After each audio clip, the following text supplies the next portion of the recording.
धन्यवाद उपसभापति जी।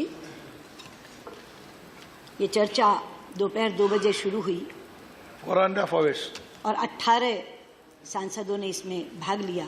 सबसे पहले मैं उन सबके प्रति धन्यवाद ज्ञापित करती हूँ, क्योंकि एक दृष्टिकोण सदन में आया है, हालांकि तथ्य उसके बिल्कुल विपरीत हैं, जो एक एक चीज को सामने रख करके तर्क के साथ और तथ्य के साथ आपके सामने रखूंगी।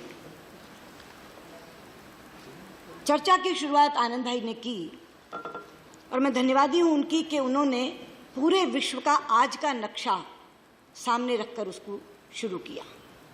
विश्व किस स्थिति में है, किन चुनौतियों का सामना कर रहा है और ऐसे में हमारी क्या भूमिका है और क्या होनी चाहिए। तो जिसे कहते हैं टोन सेट की उन्होंने कि ये चर्चा किस परिधि में होनी चाहिए। मैं धन्यवादी हूं आपकी। अगला वाक्य आपने कहा कि प्रधानमंत्री पंडित जवाहरलाल नेहरू ने अपनी विदेश नीति के कारण बहुत सम्मान कमाया। ये सत्य है, लेकिन इसके साथ ही एक वाक्य मैं जोड़ना चाहूंगी।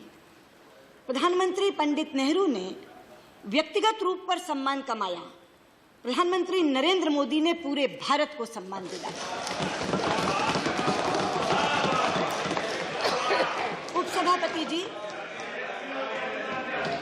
विनय सहस्त्रबुद्धे जब बोल रहे थे तो उन्होंने एक वाक्य कहा था कि अब विश्व एक अलग दृष्टि से भारत को देखता है। ये सच है और इसलिए मैं कहना चाहती हूं कि जो बातें आपने यहां रखी वो तथ्य के विपरीत हैं। 16 सांसदों ने, मैं इतिहास को भी सामने बताऊंगी, 16 सांसदों ने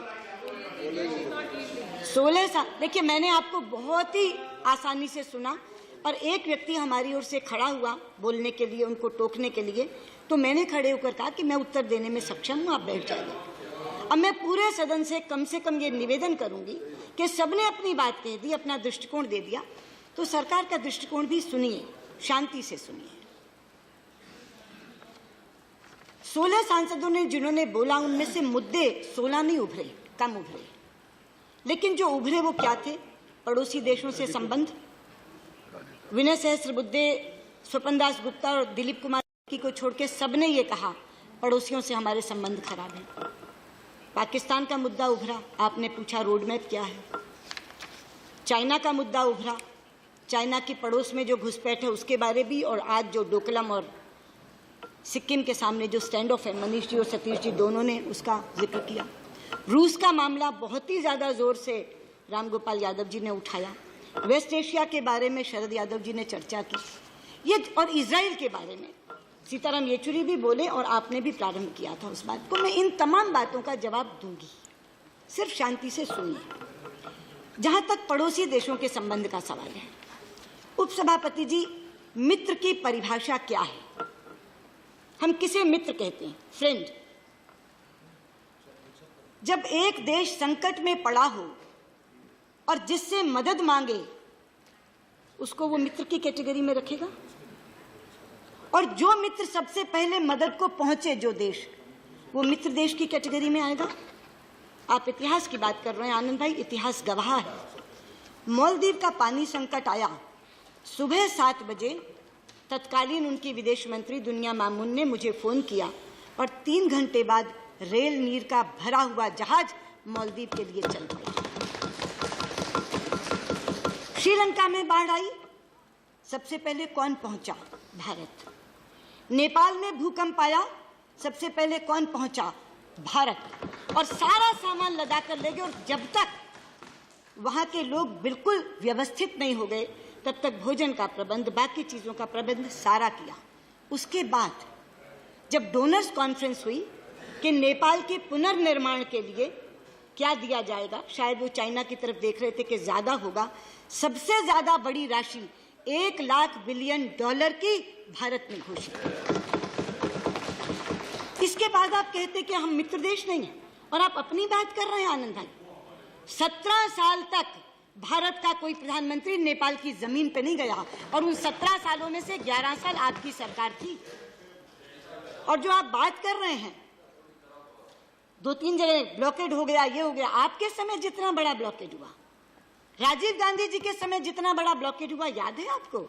ये इतिहास, आपने कहा ना इतिहास में, इतिहास बता रही हूँ और इतिहास के माध्यम से ये तर्क दे रही हूँ कि जिस नेपाल के संबंधों की आप बात करते हैं, 17 साल तक भारत का प्रधानमंत्री वहां जाए नहीं, तब संबंध अच्छे, और जो प्रधानमंत्री 2-2 बार जाए उसके साथ संबंध खराब। आप श्रीलंका की बात कर रहे थे, आपने कहा श्रीलंका में ग्वादर दे दी, कोलंबो दे दी, हम्बनटोटा दे दी, हैं? नहीं, आप बात कर रहे, आप मैं ये कह रही हूं, आप पड़ोसी देश के बारे में बात कर रहे थे ना कि चीन की घुसपैठ। मैंने कहा आपने 2 चीजें उठाई, एक तो संबंध खराब है, दूसरा चीन की घुसपैठ है। तो चीन की घुसपैठ में आपने 3 नाम लिए, ग्वादर पोर्ट का नाम लिया, कोलंबो का नाम लिया, हम्बनटोटा का नाम लिया। तीनों में पोर्ट बनाई चाइना ने, मगर बनाई कब? 2008 में शुरू हुआ ग्वादर, नहीं शुरू हुआ हम्बनटोटा। नहीं, मेरे पास है पूरा, मैं बताती हूँ क्या है।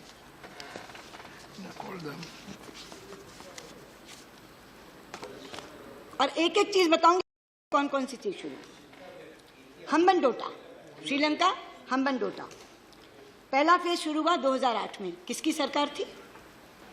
कंप्लीट हुआ 2011 में, किसकी सरकार थी? कोलंबो का। दूसरी बात कोलंबो का कहते हैं ना, हम्बनटोटा के बाद कोलंबो। 85% चाइनीज मेजॉरिटी के साथ स्टार्ट हुआ कब? 2011 में। खत्म कब हुआ? 2014 में। ग्वादर की बात आप कर रहे हैं, बलूचिस्तान में, पाकिस्तान में। 2013 में चाइना ने सिंगापुरियन कंपनी से लिया, किसकी सरकार थी? आनंद भाई, ये पूछना चाहती हूँ।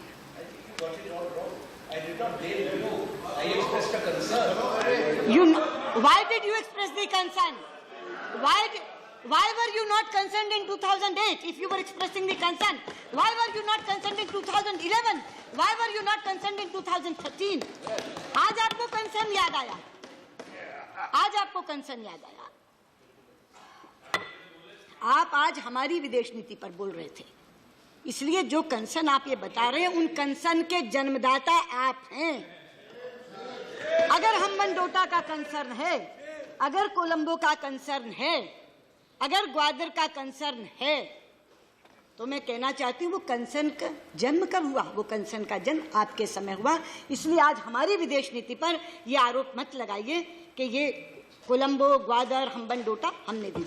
हमने तो हम्बनटोटा सिक्योर की, और हमने हम्बनटोटा सिक्योर की। अब जो चाइनीज के साथ डील हुई है उसमें उन्होंने कहा है कि कंट्रोल श्रीलंका का रहेगा और आपके सिक्योरिटी कंसर्न्स हम देखेंगे। हमने तो हम्बनटोटा में आपके कंसर्न को एड्रेस किया है, आपके कंसर्न को एड्रेस किया है। बांग्लादेश, शेख हसीना यहाँ ही, क्या हमने कर दिया ऐसा जो उनके चुनाव के लिए खिलाफ होगा?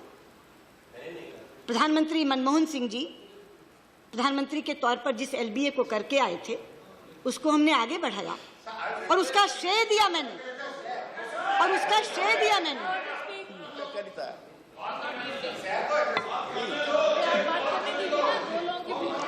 उपसभापति जी, जिस दिन LBA में यहाँ पारित करवा रही थी, मैंने प्रधानमंत्री मनमोहन सिंह जी को श्रेय देकर शुरू किया था कि आपका अधूरा काम रह गया जिसको हम पूरा कर रहे हैं। आज बांग्लादेश के साथ सबसे ज्यादा अच्छे संबंध किसी के हैं तो वो भारत के हैं। भूटान की आप बात करते हैं, केवल फ्रेंड नहीं, केवल पड़ोस नहीं, डियरेस्ट फ्रेंड अगर भारत का कोई है तो हम उसको कहते हैं वो भूटान है। तब कौन से पड़ोसी देशों की बात कर रहे हैं? हमारे साथ कोई खड़ा ही नहीं, हमारे साथ कोई खड़ा ही नहीं। जरा तथ्यों को सामने रख करके बताइए कि कौन खड़ा है और कौन नहीं खड़ा है। ये पड़ोसी देश के बारे में बताया आपने, कहा पाकिस्तान का रोड मैप। पाकिस्तान का रोड मैप तो आनंद भाई हम लोगों ने सरकार आने से पहले ही घोषित कर दिया था। हमने सारे सार्क के देशों को दावतनामा भेजा था कि आइए शपथ ग्रहण समारोह में, और समेत पाकिस्तान के सब आए थे सब, और केवल सेरेमनी अटेंड करके नहीं चले गए थे। अगले दिन बायलैटरल मीटिंग हुई थी, मैं बैठी थी उसमें, और उस बायलैटरल मीटिंग में तय हुआ था कि फॉरेन सेक्रेटरी लेवल टॉक्स शुरू होंगी। हिचकोले खाते खाते बहुत उतार चढ़ाव आए 2 सालों में, लेकिन हमारे समय में कहाँ थी 9 दिसंबर 2015 को 9 दिसंबर 2015 को जब मैं हार्ट ऑफ एशिया कॉन्फ्रेंस में भाग लेने के लिए इस्लामाबाद गई तो नवाज साहब ने साथ बिठाया सरताज अजीज साहब को और कहा कि जो ये कह रही हैं उस तरह से एक बार शुरू करो इस डायलॉग को, एक नए सिरे से नया नाम देकर कॉम्प्रिहेंसिव बायलैटरल डायलॉग, ताकि किसी भी तरह का कोई शंका ना रह जाए। लोग कहते हैं ना द्विपक्षीय वार्ता, हम जब कहते हैं कि हमारे दोनों के बीच में होगी, किसी और के बीच में नहीं होगी, हमने डायलॉग का नाम ही कर दिया कॉम्प्रिहेंसिव बायलैटरल डायलॉग, ताकि किसी को किसी तरह की गुंजाइश ना रह जाए, कोई शंका ना रह जाए। 9 दिसंबर को वापस कॉम्प्रिहेंसिव बायलैटरल डायलॉग शुरू हो, ये तय हुआ। फॉरेन सेक्रेटरीज दोनों देशों के बैठकर मोडालिटीज तय करें, ये तय हुआ। तो आप जो कह रहे हैं हमारे इनिशिएटिव्स के बारे में, प्रधानमंत्री जी का लाहौर से, काबुल से लाहौर जाना इसी इनिशिएटिव का था, लेकिन ये out of the box initiative था। आपने कहा कैसे गए, शेयर नहीं किया, सब कुछ पब्लिक डोमेन में। 10 बार तो मैं बोल चुकी कि वो 25 दिसंबर प्रधानमंत्री नवाज शरीफ का जन्मदिन था। उन्होंने बधाई दी काबुल से, तो उन्होंने कहा आप जा रहे हैं तो यहां से होते हुए जाइए। यानी रिश्तों की ऊंचाई इतनी थी कि वो प्रोटोकॉल के चक्कर में न पढ़ करके गए। ये थी स्थिति। तो कोई ये कहे कि पाकिस्तान के साथ हमने शांति की पहल नहीं की, हमने दोस्ती का हाथ नहीं बढ़ाया, ये नहीं। लेकिन कहानी बदरंग कब हुई?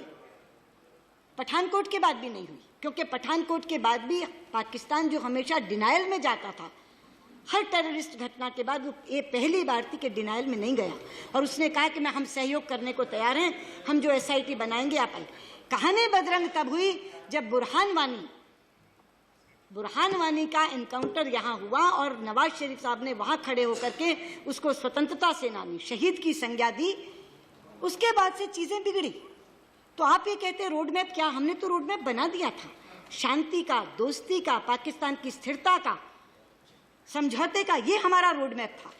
लेकिन रोड मैप एक तरफा नहीं चल सकता ना। अब आप कहते हैं कि रोड मैप क्या है, तो रोड मैप तय है। Terror and talks can't go together, this is the road map.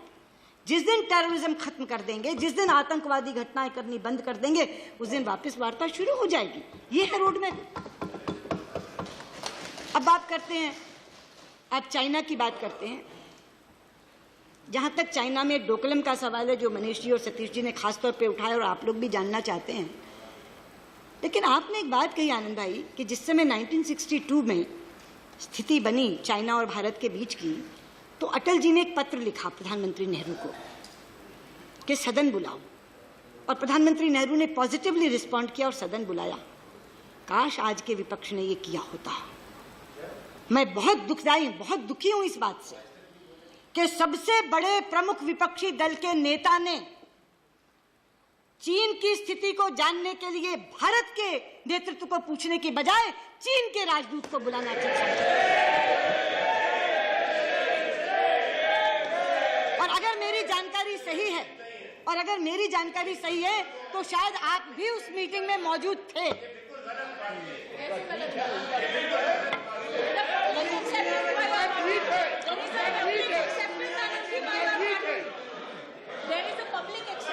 उपसभापति जी, अगर मेरी जानकारी सही है तो शायद आनंद भाई भी उसमें उपस्थित थे। नहीं, बिल्कुल है, बिल्कुल है। क्यों है? क्या भारत का राजदूत बीजिंग में है या नहीं है? अगर भारत का राजदूत बीजिंग में हर किसी से मिल सकता है, अगर चीन और भूटान के राजदूत ने विपक्ष के लोगों से बातचीत करने की गुजारिश करी, तो हमारे अंदर कोई शिष्टाचार नहीं है। क्या बात करती हैं? भूल गए अपने बैठिए। उपसभापति जी, बहुत अच्छा हुआ, बहुत अच्छा हुआ। ऑर्डर।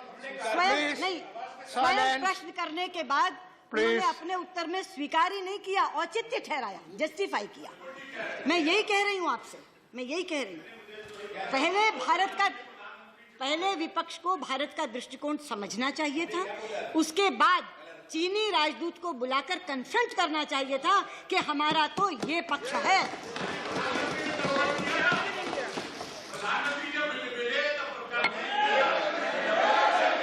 प्रधानमंत्री, देखिए, मैं एक विनम्रता से, बड़े आदर से आपसे कहूंगा। नहीं, आप बैठिए। बहुत आदर से कहूंगा एक बात, बहुत आदर से, सिर्फ एक बात कहूंगा आपको आदर से। सुनिए, हमने चीन के बारे में आपसे साफ कहा था। चीन के बारे में हमने साफ कहा था। हिंदुस्तान एक आवाज में बोलेगा। बांटिए मत आप सदन को। हमने कहा था Anand Sharma ji, she is not yielding. She is not yielding. Okay, Anand Sharma ji बैठिए. She is not yielding. Please proceed. मैं बिल्कुल भी इस विषय को नहीं लाती अगर आनंद शर्मा ये नहीं कहते कि उस समय अटल जी ने कहा था सदन बुलाने के लिए और पंडित नेहरू ने बुलाया था। हमने तो इनकी इंतजार भी नहीं की। इन्होंने जो किया, चीन के राजदूत से मिले और चीन के राजदूत से उनका पक्ष सुना, लेकिन हमने अपनी ओर से ये सोचा कि सभी के सभी राजनीतिक दलों को इस स्थिति से अवगत कराना चाहिए। और 2 दिन के लिए मैंने मीटिंग बुलाई। 4 सांसदों तक की पार्टी को एक दिन, एक सांसद तक की पार्टी को अगले दिन, ताकि जो आज डी राजा जी के साथ हुआ वो ना हो। 2 अलग अलग इसलिए बुलाई कि जब इकट्ठी बुलाई जाती है तो बड़ी पार्टियां समय ले लेती हैं, छोटियों का समय आता है तो लगता है बंद करो। 2 दिन बुलाई और पूरी की पूरी स्थिति समझाई। और वो चूंकि विदेश मंत्री स्वयं रहे, उन्होंने समझी और बैठक ऐसे बंद नहीं की। मैंने कहा जो प्रश्न आपके थे उनके उत्तर मिल गए, जो जिज्ञासाएं आपकी थी शांत हो गई। उन्होंने कहा हाँ। तो मैंने कहा खत्म करूं मीटिंग? उन्होंने कहा हाँ। पूरी तरह से संतुष्ट होकर के वहां से विपक्ष लौटा। और मैं बहुत ही ज्यादा शुक्रगुजार हूं विपक्ष की कि जो सरकार की सोच थी कि इस तरह की चीजें डिप्लोमेटिक चैनल से तय होनी चाहिए। और मैं ये कहती हूं कि धैर्य और संयम, और उसमें भी भाषा संयम बेहद जरूरी होता है इस तरह की चीजों को सुलझाने के लिए। अगर आप धीरज खोते हैं, अधीर होते हैं, उतावले होते हैं तो कभी भी संकट का हल नहीं निकलता। अगर आप भाषा संयम खोते हैं तो दूसरा प्रकोप होता है, इसलिए हल नहीं निकलता। तो हम धीरज भी बनाए हुए हैं, भाषा संयम भी बनाए हुए हैं। और इसलिए हमने अपने तमाम लोगों को नक्शे के साथ क्या स्थिति है, कैसी स्थिति है, मैं अंत में, क्योंकि चाइना पर जो स्टैंड उन्होंने कहा कि क्या है, वो आपको मालूम है, विदेश मंत्री आप रहे हैं, कि अपने यहाँ ये प्रथा है कि हम जो स्टैंड्स हैं उनको लिखकर पढ़ते हैं ताकि कॉमा फुल स्टॉप की भी गलती ना हो जाए।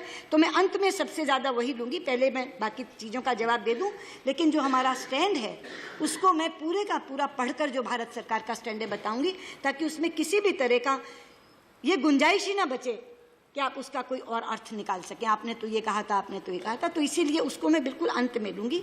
लेकिन मैंने ये कहा कि हमने अपनी ओर से पहल की और सबको ये बात बताई कि चाइना और भूटान के बीच में और सिक्किम के बॉर्डर पे ये जो स्टैंड ऑफ है वो क्यों है और उसमें हमारा क्या मत है।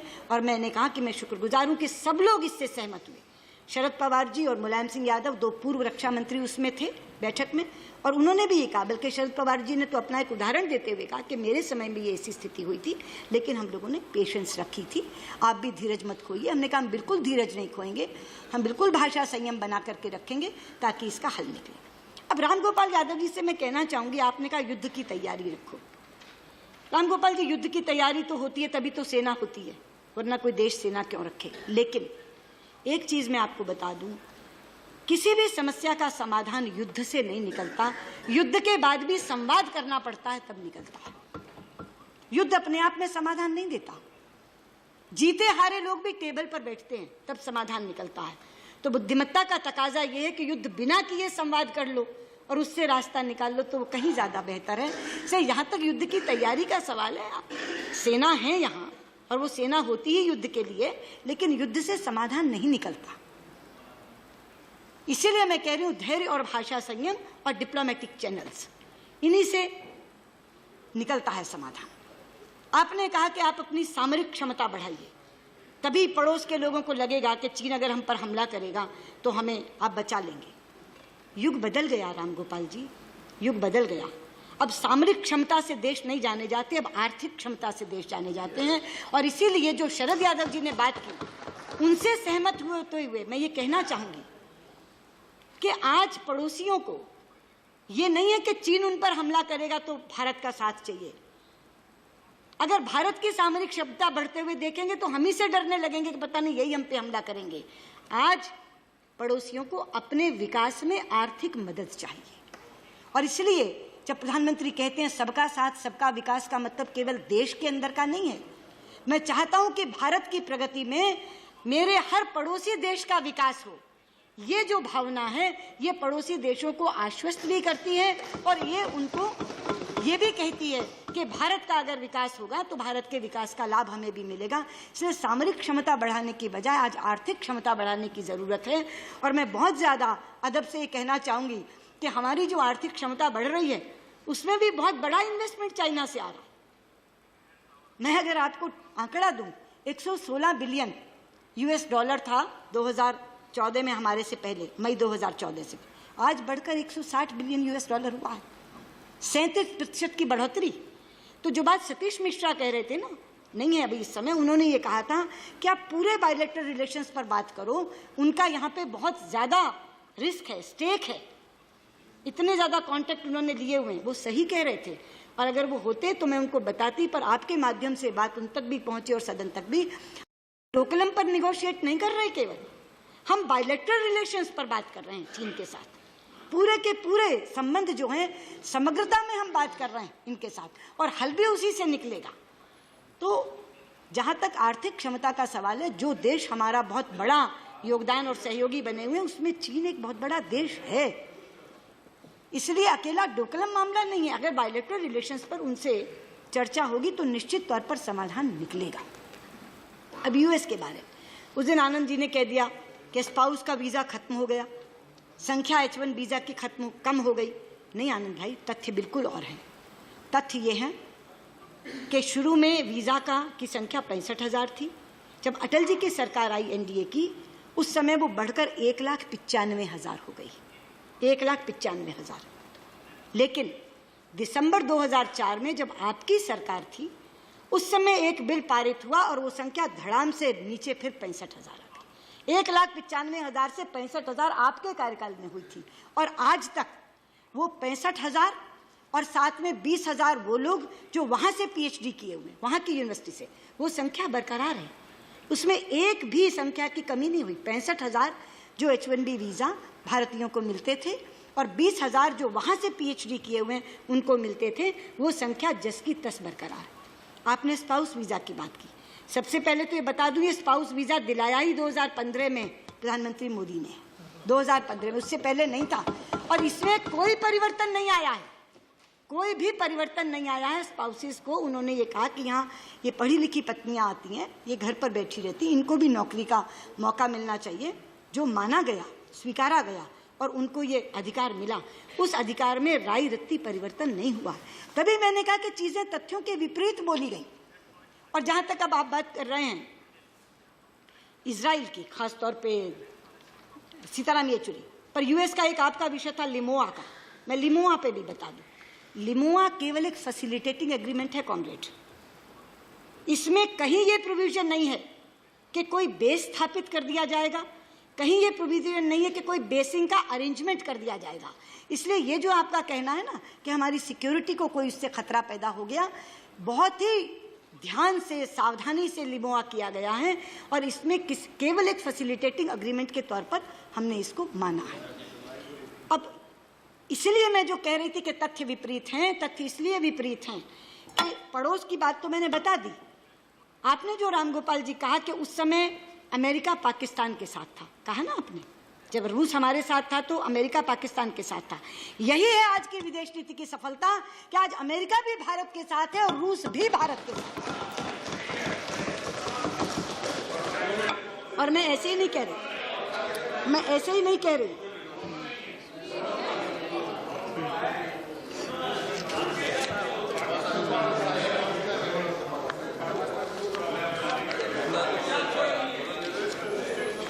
मैं ऐसे नहीं बोली, मैंने कहा ना मैं तथ्यों के साथ बोलूंगी। ये 23 जून 2017 अभी डिफेंस मिनिस्टर रशिया क्या कह रहे हैं, आपने कहा ना डिफेंस मैकेनिज्म बना लिया, पाकिस्तान के साथ बना लिया सीताराम येचुरी ने, और रामगोपाल यादव जी कह रहे थे, मैं बता दूं, कोच कर रही हूं उनको, we are determined to go ahead with building up cooperation in order to enhance to combat readiness of both countries' armed forces and to exchange experience in various defense related matters. और इसके बाद जब speaker गई वहाँ तो जुलाई 11 को, अभी सदन चल रहा था, जुलाई 11 को कहा Russia shares India's concerns over such challenges international terrorism. वो पाकिस्तान का साथ देगा जो हमारा कंसर्न इंटरनेशनल टेररिज्म पे शेयर कर रहा है, जो कॉम्बैटिंग हमारी आर्म्ड फोर्सेस को और ज्यादा मजबूत और दुरुस्त बनाना चाहता है, वो देश उनका साथ देगा। ये हमारी सफलता है कि उस समय अमेरिका पाकिस्तान के साथ था, रूस हमारे साथ था, लेकिन आज भारत की विदेश नीति में अमेरिका भी हमारे साथ है और रूस भी हमारे साथ। अगली बात कॉमरेड येचुरी ने कही इजराइल की, कह ही नहीं सकता। दूसरी बात मैं कहती हूँ, इजराइल के बारे में नेम की पूरी हिस्ट्री राम गोपाल जी ने दी, सीताराम येचुरी ने भी कहा, आनंद शर्मा पहले एक बार फिलिस्तीन पे बोल चुके हैं, दोबारा उन्होंने उठाया इस विषय को। मैं खड़े होकर पूरी दृढ़ता से कहना चाहती हूँ सभापति जी, इजराइल हमारा मित्र जरूर है, लेकिन पैलेस्टीनियन के कॉज को हम कभी लेट डाउन नहीं करेंगे, ये हमारा संकल्प है। और मैं बताना चाहूंगी, आप बैठे हैं आनंद जी, आप विदेश मंत्री रहे हैं, क्या आज से पहले इतने साल आपकी सरकार रही, डिप्लोमेटिक रिलेशंस का भी 25वां साल है, एक बार भी दो विदेश मंत्रियों के बीच जॉइंट कमीशन मीटिंग हुआ? नेवर। पहली बार हमने जेसीएम मैकेनिज्म बनाया, मैं स्वयं गई और हमने पैलेस्टाइन की फॉरेन मिनिस्टर के साथ मैंने स्वयं जेसीएम की। और जब मैं गई तो पहले पैलेस्टाइन गई, फिर इजराइल गई। हमारे राष्ट्रपति गए, पहले पैलेस्टाइन गए, फिर इजराइल गए। हमारे प्रधानमंत्री गए तो उनसे 2 महीने पहले पैलेस्टाइन के प्रेसिडेंट यहाँ आए, उन्होंने उनको रिसीव किया। और वो केवल इजराइल क्यों गए? क्योंकि उनकी ये साधारण यात्रा नहीं थी। इजराइल की डिप्लोमेटिक रिलेशंस का 25वां साल था। वो डिप्लोमेटिक रिलेशंस आप ही की सरकार के समय, नरसिम्हा राव जी के समय स्थापित हुए थे। उसकी 25वीं सालगिरह मनाने के लिए वो गए। और मैं ये वो जॉइंट स्टेटमेंट बताती हूँ, आपने कहा not a word in this statement, comrade, not a word. How many words? Joint statement 2017. The two prime ministers discussed the developments pertaining to the Israel-Palestinian peace process. They underlined the need for the establishment of a just and durable peace in the region. They reaffirmed their support for an early negotiated solution between the sides based on mutual recognition and security arrangements. 5 sentences. आपने कहा not a word. दोनों ने बैठ करके बात की। और मैं एक और चीज बता दूं, जब मैं गई तो मेरी जेसीएम तो विदेश मंत्री के साथ थी, लेकिन प्रेसिडेंट अब्बास के साथ एक लंबी मीटिंग हुई। तो उन्होंने मुझसे क्या कहा? उन्होंने मुझसे कहा कि मैं चाहता हूं ये मामला सुलझ जाए तो इजराइल का झंडा पूरे अरब वर्ल्ड पर फहरे। और मैं ये चाहता हूं कि आप लोगों के बहुत अच्छे संबंध इजराइल के साथ हैं, अपने गुड ऑफिसेस को यूज करके, इस्तेमाल करके आप हमारा मसला सुलझवा सकते हैं, ये कहा। इन लोगों को चिंता है पैलेस्टाइन की, पैलेस्टाइन वालों को चिंता नहीं है, वो तो इसका स्वागत करते हैं। फिर जब अभी प्रेसिडेंट अब्बास यहाँ आए तो आपको मालूम है स्टैंडर्ड डील है, आनंद भाई सबसे ईएम जाकर के कॉल ऑन करती हैं। तो जब मैं कॉल ऑन करने के लिए गई तो फिर उन्होंने ये बात दोहराई। और प्राइम मिनिस्टर के साथ जब डेलीगेशन लेवल टॉक्स में थे, जब रिस्ट्रिक्टेड टॉक्स में थे, दोनों में मैं बैठी थी, तो दोनों में उन्होंने ये बात दोहराई और उन्होंने ये कहा कि आप जो इजराइल के साथ आपकी दोस्ती है, मित्रता है, उसका लाभ उठा करके आप हमारा मसला सुलझवा दीजिए। वो इसको पॉजिटिव रूप में ले रहे हैं, हमारे इजराइल से रिश्तों को पैलेस्टीन पॉजिटिव रूप में ले रहा है, सकारात्मक रूप में ले रहा है। ये कह रहा है कि आप हमारा मसला सुलझाने में हमारी मदद करिए। और यहाँ पूरे का पूरा सदन चिंतित है, फिलिस्तीन की नीति निकल गई, नेम से छूट गए। पंडित जी ने कहा था, अच्छा पंडित जी ने कहा था, आपने कहा आनंद जी कि मैं बांडुंग में गई, मैंने पंडित नेहरू का नाम नहीं लिया। आपको याद है, आप ये सवाल पहले उठा चुके और मैंने उत्तर क्या दिया था? मैं बांडुंग कॉन्फ्रेंस में गई थी, लेकिन वहाँ किसी को बोलने का अवसर नहीं दिया गया था सिवा 3 जनों के। जब मैंने वहाँ भाषण ही नहीं दिया तो मैं पंडित नेहरू का नाम कहाँ से लेती? केवल 3 हेड ऑफ स्टेट्स बुलवाए गए थे। Minister of State delivered a speech, and I'm saying this on the floor of the House. वो मैं I बता will place it tomorrow morning, a copy मैंने- of the speech of V.K. Singh, मैंने who is your आपसे- Minister of State. मैंने आपसे कहा ना, And in the 60th anniversary of the Bandung, नहीं, I will not- place it no, no, tomorrow, no. and I'll prove your government wrong. यही तथ्य गलत है. It was not the 60th anniversary of Bandung, it was 60th anniversary of Asia Africa Conference. That is what the Bandung Conference next day हुई है. मालूम होना चाहिए. Bandung Conference was Asia Bandung Africa Conference Conference. next day हुई That है. is what the Bandung Conference was. Was there two Bandung conferences? Yes, there were two No, conferences. no. Yes, This there was were the two conference. conferences. Asia. Okay, okay. All right, all right. All right, all right. Now proceed. उपसभापति जी, there were two conferences. There were two conferences. 60th anniversary of Asia Africa Conference, जिसमें हम सबको बुलाया गया था, लेकिन Bandung conference अगले दिन जब हुई, केवल 3 हेड्स ऑफ स्टेट्स को बुलाया गया, उसमें भी एक इंडोनेशिया के स्वयं के प्रेसिडेंट थे. तो वो जो कह रहे हैं कि वो बांडुंग के संस्थापक है, मुझे बहुत अच्छा लगा कि वहाँ प्रधानमंत्री नेहरू की फोटो थी, सब जगह इकट्ठी होर्डिंग्स थी. मेरा माथा गर्व से ऊंचा हुआ. लेकिन वहां चूंकि बोलने का मौका नहीं मिला, इसलिए मैं पंडित नेहरू का नाम ले ही नहीं सकती थी. ये मैंने आपसे बात की. वो इंडो, मैं कह रही हूँ, मैं बोल रही हूँ 2 कॉन्फ्रेंसेस थी. हाँ, तो Asia Africa Okay, conference please. में वो बांडुंग की बात कर रहे हैं. आप No, no, समझ क्यों नहीं Minister is रहे? explaining. ये 2 अलग Okay, if सम्मेलन है. ये 2 अलग सम्मेलन है. Okay.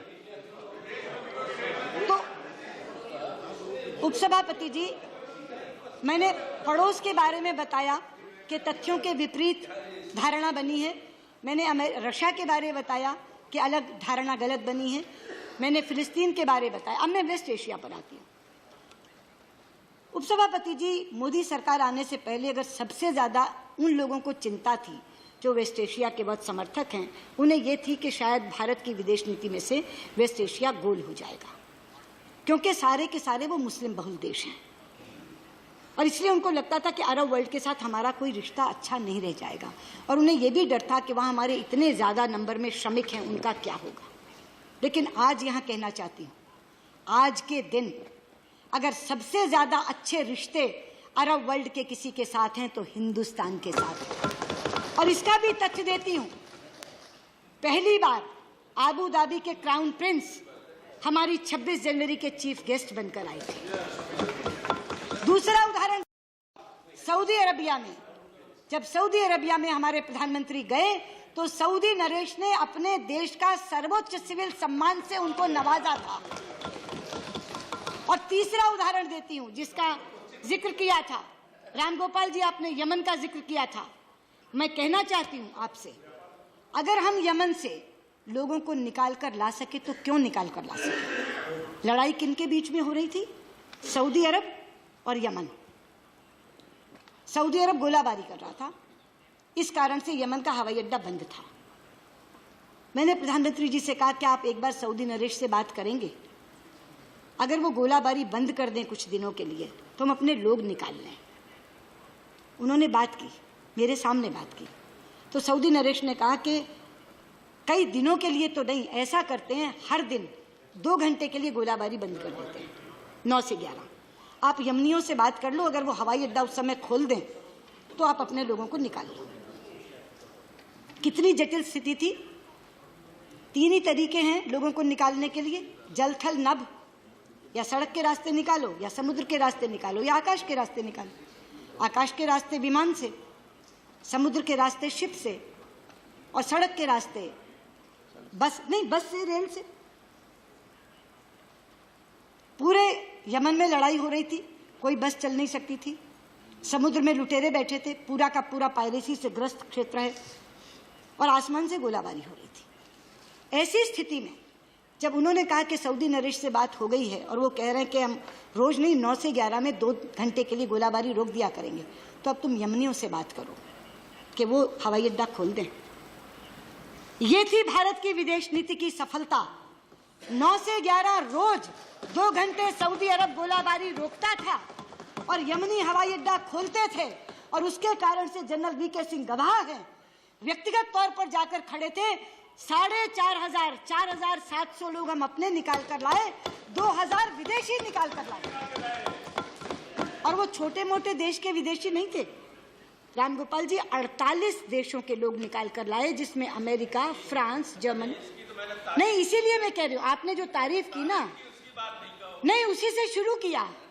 आप कॉमरेड से बात कर रहे थे, कॉमरेड येचुरी से बात कर रहे थे, और आपने नहीं, मैंने उसी से शुरू किया कि रामगोपाल जी ने जो यमन में निकालने की तारीफ की, वो हमारी विदेश नीति की सफलता का एक बहुत बड़ा मानक है कि क्यों निकाल के ला सके। मतलब मैं ये कह रही हूँ कि भारत में अगर एक तरफ सऊदी भी साथ देता है और यमन भी साथ देता है, अमेरिका भी साथ देता है, रूस भी साथ देता है, इजराइल भी साथ देता है, फलस्तीन भी साथ देता है, पड़ोस साथ देता है, और आप कहते हैं हम अकेले खड़े, हमारा कोई साथ ही देने वाला नहीं, हम तो अकेले खड़े, हम तो पूरी दुनिया में अकेले खड़े। ये कौन सा तरीका है? ये कौन सा तरीका है? और ये सारी चीजें मैं प्रूफ दे करके, सबूत दे करके बोल रही हूँ, एक एक चीज को सबूत दे करके बोल रही हूँ। इसलिए मैं आपसे कहना चाहती हूँ कि जिस विदेश नीति की इतनी ज्यादा प्रशंसा की जानी चाहिए, कि विश्व में इतने तरह के शंकाएं, इतनी तरह की चुनौतियां जिस समय हैं, उस समय जर्मनी भी हमारा दोस्त है, फ्रांस भी हमारा दोस्त है, ब्रेक्सिट के बावजूद EU भी हमारा दोस्त है, ब्रिटेन भी हमारा दोस्त है, पड़ोस के लोगों के लिए मैंने पहले ही बता दिया, अमेरिका भी हमारा दोस्त है, US भी हमारा दोस्त, और रूस भी हमारा दोस्त है। अमेरिका के बारे में 2 टिप्पणियां आई, आपत्तिजनक थी। एक तो शरद यादव जी ने कहा हम रमुआ हैं, वो हरिया हैं, और आपने कहा कॉमरेड कि हम तो US की स्ट्रेटेजिक पार्टनरशिप के बहुत ही जूनियर पार्टनर लगते हैं। मुझे नहीं लगता कि अपने देश के बारे में ऐसी बात कहनी चाहिए, लेकिन मैं कहना चाहूंगी हम रमुआ नहीं है उपसभापति जी। वहां से सवाल आया क्लाइमेट चेंज का, जिस समय प्रेसिडेंट ट्रंप ने ये कहा कि billions and billions and billions of dollars के लिए भारत ने पेरिस समझौता कर दिया, 1 घंटे के भीतर प्रधानमंत्री मोदी का बयान आया कि हम किसी के पैसे के मोहताज नहीं हैं, कोई रहे इसमें या ना रहे, हम इस कारण जलवायु परिवर्तन में रहेंगे कि हमारी प्रतिबद्धता आज की नहीं है, 5000 सालों की प्रतिबद्धता है। 5000 सालों की प्रतिबद्धता के कारण हम है, कोई रहे या ना रहे, भारत रहेगा। तब अगर US हमारे बारे में ये बोलता है तो हमें ये दम है, मोदी में ये मादा है कि वहीं खड़ा होकर के वो प्रेसिडेंट ट्रंप को चुनौती दे सकता है। इसलिए राजीव शुक्ला बोलते, वो ऐसे बोलते, अरे वो ऐसे बोलते ये याद है, मोदी ने कहा ये याद नहीं है। ये बोला ना आपने कि ट्रंप ने ये कहा, अगर राष्ट्रपति ट्रंप ने ये कहा तो संसदीय मर्यादा है कि रहो अगर बोले हो तो, लेकिन उसका पालन कौन करता है? आप बता दीजिएगा आनंद जी उनको कि उन्होंने ये कहा था कि राष्ट्रपति ट्रंप ये बोले। अरे भाई, राष्ट्रपति ट्रंप जो बोले वही याद क्यों है एक कान में, मोदी जो बोले वो याद रखो ना। वो चुनाव की सभा का रखते हैं।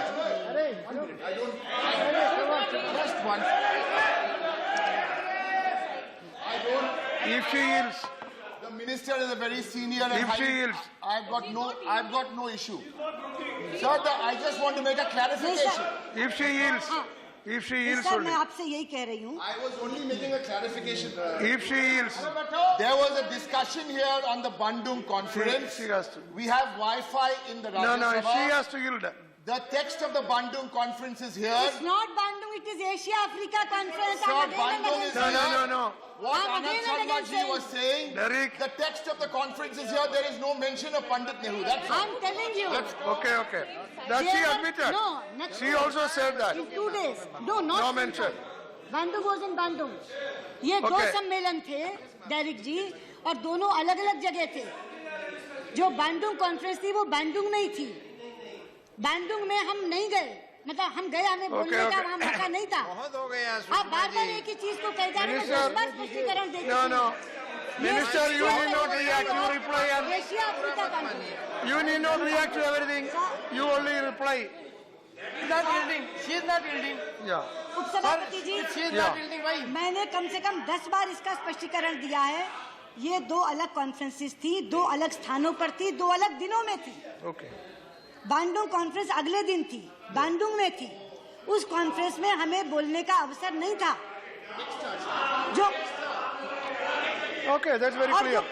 जो एशिया अफ्रीका कॉन्फ्रेंस थी वो एक दिन पहले थी और अलग शहर में थी। Yeah. यानी 2 कॉन्फ्रेंसेस, दोनों कॉन्फ्रेंसेस 2 दिन में दोनों कॉन्फ्रेंसेस 2 अलग स्थानों पे, दोनों के नाम अलग। बांडोंग कॉन्फ्रेंस में हम लोग बुलाए गए थे बोलने के लिए, केवल 3 लोगों को समय मिला। बार बार उसी चीज को उठाया जा रहा है। You said it many times. That's okay. Proceed. All right, you proceed. वो संतुष्ट हो गए, अच्छी बात है। नहीं, मैं यही कह रही थी कि भारत की विदेश नीति इस समय इतनी ज्यादा ऊंची है और इतनी ज्यादा अच्छी है कि पूरे विश्व के लोग और विश्व के पटल पर, ये कहते हैं विदेश यात्रा में जाते हैं, विश्व के पटल पर जब प्रधानमंत्री जाते हैं तो आज वो ग्लोबल एजेंडा शेप करने वाले प्रधानमंत्री बन गए हैं। G20 में जाते हैं, काले धन की बात करते हैं, दोबारा G20 में जाते हैं, टेररिज्म की बात करते हैं, इंटरनेशनल सोलर अलायंस बनाते हैं अगर पेरिस में जाते हैं तो, जब SDGs तय होते हैं, सस्टेनेबल डेवलपमेंट गोल्स, उसमें पॉवर्टी एलिविएशन डलवाते हैं। आज भारत ग्लोबल एजेंडा को शेप कर रहा है, उसका निर्माण कर रहा है। अगर वो SCA के मेंबर बन के जाते हैं तो अस्ताना में जब बात करते हैं प्रेसिडेंट शी जिनपिंग से, तो आर्टिकुलेशन जो कहा कि सुषमा जी का बयान, वो मेरा बयान नहीं है, वो प्रधानमंत्री मोदी की प्रेसिडेंट शी जिनपिंग को कही गई बात है कि let us not convert our differences into disputes. और राम गोपाल जी, वो सीमा विवाद के बारे में नहीं था, सभी मतभेदों के बारे में था, वो मेरा वक्तव्य नहीं था, वो वक्तव्य प्रधानमंत्री जी का था। और वक्तव्य भी नहीं था, जब उन्होंने अस्ताना में बात की तब उन्हें कहा कि मतभेद होते हैं देशों के बीच में, हमारा भी बाउंड्री डिस्प्यूट भी है, बाकी मतभेद है, NSG पे मतभेद उभरा हुआ है, लिस्टिंग ऑफ मसूद अजहर पे उभरा हुआ है, CPEC पे उभरा हुआ है, लेकिन हम अपने मतभेदों को विवादों तक ना बढ़ने दें, विवादों में ना बदलने दें, ये उनकी बात है। लेकिन मैं हैरान थी, CPEC, मुझे राजीव शुक्ला खड़े होकर के कह रहे हैं कि हम OBOR कॉन्फ्रेंस में क्यों नहीं गए और हम CPEC का हिस्सा क्यों नहीं बन रहे। नेपाल बन गया, बांग्लादेश बन गया। सभापति जी, CPEC कहां से जा रहा है इसकी खबर है उन्हें? रात और दिन हम कहते हैं कि POK हमारा अभिन्न अंग है, POK is an integral part of India, पूरे का पूरा कश्मीर हमारा है। CPEC POK के 400 किलोमीटर में से निकल रहा है, ये हमारी सॉवरेनिटी का, आपने कहा, आप ही के पार्टी के हैं ना राजीव शुक्ला, आपके सामने कहा ना, आपके सामने कहा ना कि हम OBOR में क्यों नहीं गए, हम CPEC हम मान क्यों नहीं लेते? अरे हम मान क्यों नहीं लेते? ये टेरिटोरियल इंटेग्रिटी का मामला है, ये हमारी सॉवरेनिटी का मामला है, और आप चाहते कि हम OBOR में चले जाएं? क्या कहें कि POK हमारा हिस्सा नहीं रहा, आप कनेक्टिविटी के नाम पे वहां सड़क बना लीजिए, ये तो यहां कहा गया है। मैं कह रही हूं कि चीन के प्रति की जो बातचीत है उसमें चीनी राजदूत से तो पूछेंगे डोकलम, और यहां खड़े होकर सदन में कहेंगे CPEC को जाते क्यों नहीं, यानी दे दें 400 किलोमीटर, बनाए चीन सड़क, ये कौन सी नीति है? अरे भाई, प्रमुख विपक्षी दलों, जिम्मेदारी की तरह बात करो। और आपने मैंने आपका नाम कब लिया? जिसने कहा उसकी बोलो। मैं बात राजीव शुक्ला की कर रही हूँ, आपकी नहीं कर रही। Half of the party, that was his individual opinion. That was his individual opinion. भाईजान, आप भी यहीं बैठे थे। Are you yielding? नेता प्रतिपक्ष यहाँ बैठे थे, उसने। That was his individual opinion. Okay, okay. I said so. मैं आपको थोड़ी कह रही हूँ, आपकी पार्टी का। अच्छा, मुझे ये बताइए, 1 मिनट, मैं आपकी बात मानती हूँ, क्या आपकी पार्टी में इतना लोकतंत्र है कि विदेश नीति पर आनंद शर्मा कुछ बोले और राजीव शुक्ला कुछ? All right. सदन में सबने सुना कि नहीं सुना कि CPEC क्यों नहीं दे देते, OBOR में क्यों नहीं गए? तो इसलिए मैं कहना चाहती हूँ उपसभापति जी, इस तरह की बात तो सदन में कही गई है। आनंद शर्मा जी को तो मैं आपको एट्रीब्यूट थोड़ी कर रही हूँ, ये रिमार्क्स जिसने बोला उसको एट्रीब्यूट कर रही हूँ, और सबने सुना। कैसे बोलने दिया कांग्रेस पार्टी के नेताओं ने? ये बात कहां से आई उनके दिमाग में कि CPEC हम विरोध क्यों कर रहे हैं CPEC का? और इसीलिए मैं कहती हूँ सभापति जी, जो विषय थे उनका तो जवाब मैंने दे दिया, सारे विषयों का जवाब मैंने दे दिया। जो नवनीत कृष्णन जी कह रहे थे कि श्रीलंका के प्रति हम सॉफ्ट हैं, यू सेड कि हम we are soft towards Sri Lanka. No Navneet ji, जहां भी सिक्योरिटी का प्रश्न आता है वहां बहुत ही वेहीमेंटली, और जहां भारतीय मछुआरों का सवाल आता है वहां भी पुरजोर ढंग से हम श्रीलंका के सामने अपना विरोध दर्ज कराते हैं। हम सॉफ्ट नहीं हैं। लेकिन एक बात और कह करके खत्म करना चाहूंगी कि हमारे कुछ साथियों को झगड़ा लगाने की आदत है। आनंद शर्मा ने थोड़ी सी चिंगारी डाली, शरद यादव ने आगे बढ़ाई, कॉमरेड सीताराम येचुरी ने आगे और ज्यादा आग लगा दी, बाद में राजीव शुक्ला उसमें आ गए, और उसके बाद आ गए बाजवाजी। सबने एक बात, आपका उपयोग नहीं हो रहा, पीएमओ नीति चलाता, वो नीति बनाता है। पहले तो आपने मुझे कहा आप साथ क्यों नहीं जाती। प्रधानमंत्री जी, मैं आपसे पूछना चाहती हूँ, लेकिन नहीं ले जाते, यही कहा ना। ऐसा मैं डॉक्टर साहब से पूछना चाहती हूँ, डॉक्टर मनमोहन सिंह,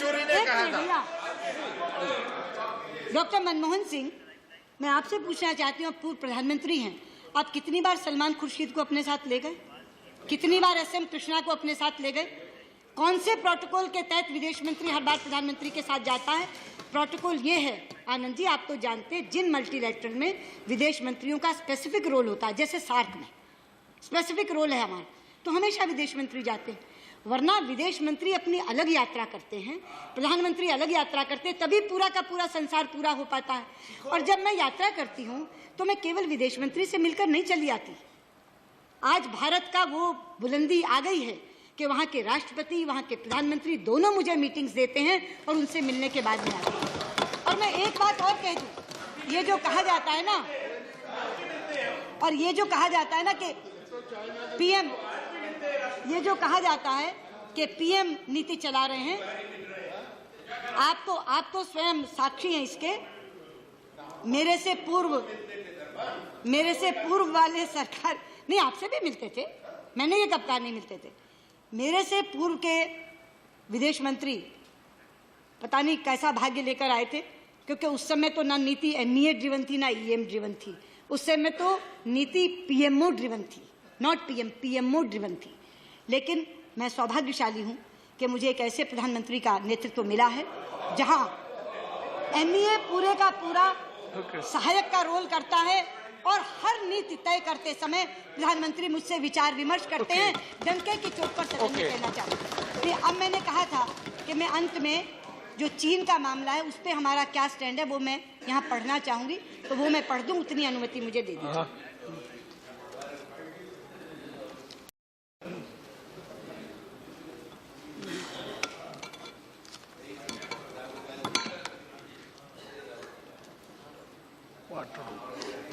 आनंदाई, मैंने कहा था कि विदेश नीति का, अब फिर आप लोग बात करोगे, फिर कहोगे मुझे सुना नहीं, आपने मेरा नाम नहीं लिया। अब बात मत करो, जो इंडिया का स्टैंड है, जो सबने जानना चाहा है, और अलग से नरेश अग्रवाल जी का नोटिस था, वो चाइना पर जानना चाह रहे थे, और मैंने कहा था कि सारे नोटिस क्लब कर दो और सबको बोलने का मौका मिल जाए। तो मैं इंडिया पे इंडिया पे हमारा क्या, उसी पे दे रही हूँ, लेकिन सब लोग पूरे पर भी जानना चाह रहे हैं, तो मैं ये दे रही हूँ स्टेटमेंट। ये इंडिया का स्टैंड है चीन के प्रति, जो मैंने वैसे कहा कि धैर्य और भाषा से। Honorable Deputy Chairman, our relations with China have recently come under renewed focus due to developments in the Doklam area in the Sikkim sector, close to the India-China-Bhutan tri-junction boundary point.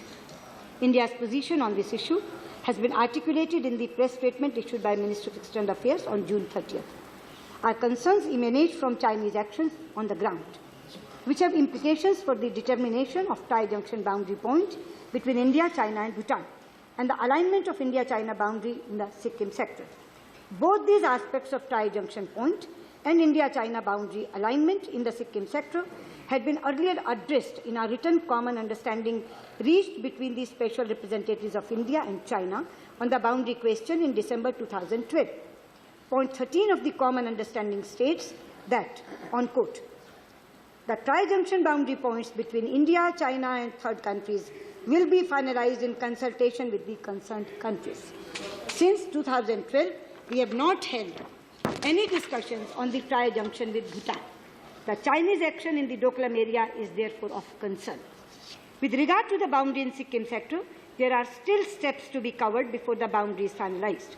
This understanding has been reflected in the Common Understanding of December 2012 in point number 12, which states that, I quote, there is mutual agreement on the basis of the alignment of the India-China boundary on the basis of, underlining, there is mutual agreement on the basis of the alignment of the India-China boundary in the Sikkim sector as provided by the Convention between China and Great Britain relating to Tibet and Sikkim signed in 1890.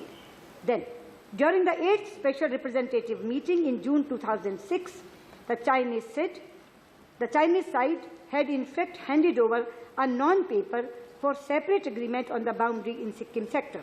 The non-paper had proposed that both sides, I am again quoting, that both sides may, based on the above-mentioned historical treaty, that is 1890 Convention, verify and determine the specific alignment of the Sikkim sector and produce a common record.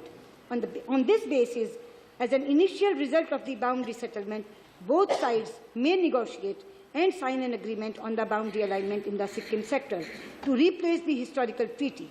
Subsequently, in special representatives meetings, the Chinese side has made the proposal for finalizing the boundary in Sikkim sector, terming it as an early harvest of the SR process. This clearly confirming that the boundary is in the Sikkim sector is not yet finalized. Otherwise, they would not have used this term, early harvest. As we say, low-hanging fruit. It was an early. Yes, we have noted the Chinese side has selectively quoted parts of Prime Minister Jawaharlal Nehru's letter. Selectively they are quoting. Of 22nd March 1959, pertaining to the India-China boundary in the Sikkim sector. A full and accurate account of that letter would have also brought out that Prime Minister Nehru's assertion was clearly based on the boundary alignment as shown in our Indian published maps. The Chinese side in their recent document published on the website of their foreign ministry have expressed commitment to maintaining peace and tranquility in the India-China border areas. India always believes that peace and tranquility in the India-China border areas is an important prerequisite for smooth development of our bilateral relations. We will continue to engage with the Chinese side through diplomatic channels to find a mutually acceptable solution on the basis of the Astana consensus between our leaders. I note the sense of the House is supportive. In this regard, in keeping with the unique and traditional friendship with Bhutan, we will also continue to maintain close consultation and coordination with the Royal Government of Bhutan. Thank you. Okay, thank you very much. Now, message.